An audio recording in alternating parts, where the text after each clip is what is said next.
Assalamu alaikum wa rahmatullahi ta'ala wa barakatuh. ‘Yan uwa, ni ne naku Habibu Fasaha, wannan yaron da ke kawo muku videos game da technology. A kwanakin baya na gabatar da wani darasi a YouTube mai taken Introduction to Computer System. A wannan darasin na yi wa mutane bayani ne game da kwamfuta, ya take, me tarihinta da sauran dai videos irin waɗannan.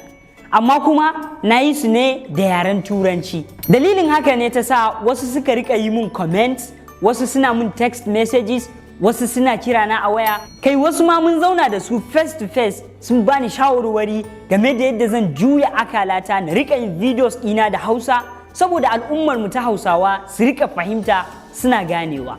To ni kuma dama 'yan uwa don ku nake yin videos ɗin nan. Idan kuna fahimta ni shikenan alhamdulillah. Wannan ce ta sa na yanke shawara zan gabatar muku da wani zazzafan darasi completely da yaren Hausa saboda dai ku fahimta. Wannan zazzafan darasin kuwa na sa masa suna sirrukan kwamfuta.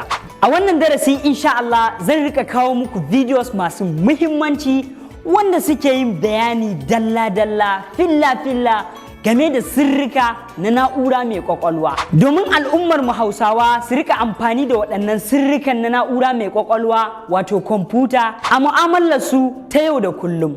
'Yan uwa kada ku sake a baku labari domin kuwa ina da kyakkyawan ƙwarin gwiwa akan wannan darasi nawa zai burge ku. Zan rika ɗora muku wannan darasi nawa mai matuƙar muhimmanci a duk ranakun weekend, ma'ana Asabar ko Lahadi.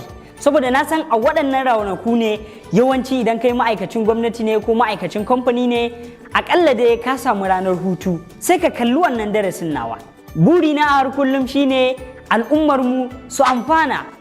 Ni ne naku wannan yaron Habibu Fasaha. Ina jiran ra'ayoyinku a gun comment section. Na gode sosai.